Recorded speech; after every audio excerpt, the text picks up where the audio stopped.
Woo. Hey, Scott Grove here, speaking to you from London, following up from Maker Central in Birmingham.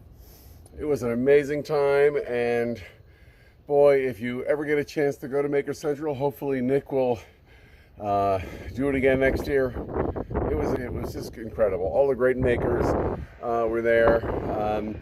I was casting hands of a bunch of people, so Colin Furze, obviously the headliner, got a cast of his hand, and April Wilkinson, Jamie Page, Jocko, Laura, Zach Higgins. Who else did I get? Boy, I'm forgetting somebody, I'm sure. But it was a really great time, so I'll be posting that when I finish bronzing those.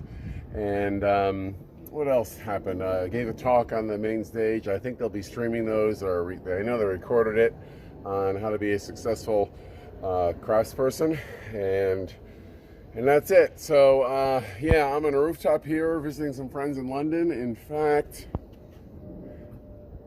that there is Benedict Cumberbatch's house. Ooh. I'm off to visit another friend to help him build a shop, and then we're going north of Scotland to Inverness. So I'll post next week from there. Boy, I wanted to give you a tip of the day, but I don't really know what to say. Let's see. Oh yeah, I forgot. I was also demonstrating in the Easywood tool booth, showcasing their negative rake cutter. So if you haven't seen the Easywood tool negative rake carbide cutter, and you're turning any sort of castings or acrylic or hardwood or anything, man, it cuts like a dream. It's really great. So yeah, and here's what I made.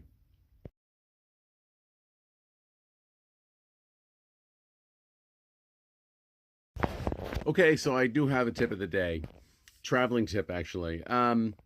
So when you travel, as you probably know, your check-in luggage can't be over about 50 pounds. It varies a little bit, and that's great. So my trick was I'd put all my clothes in my check-in, and then I would load up my carry-on, about 70 pounds worth of tools and all the heavy stuff. Well, turns out they start weighing your carry-on also. Okay, fine. So I take the heavy stuff out of my carry-on and I put it in my personal carry-on. Now, some of the airlines are actually weighing the carry-on and your personal carry-on item together, and that can't exceed, I think it was 10 pounds or 20 pounds. I'm not exactly sure, but we got busted this time for that. So, of course, you're the guy standing in the middle of a hall, opening all your luggage, looking through laundry and your underwear, moving stuff around. But I bought this vest. I don't have it with me right now. It's downstairs. It's called an e-vest, and this e-vest has 40 pockets in it, and it's really well designed. It has pockets for your water bottle and phone, and side pockets. Has a large pocket in the back, and that's for even your computer. So what we did is sneak off to the side, unload all that heavy stuff, put it in the e-vest. I must have had 15 pounds of hardware, batteries, and all the heavy stuff that we were bringing over in the e-vest.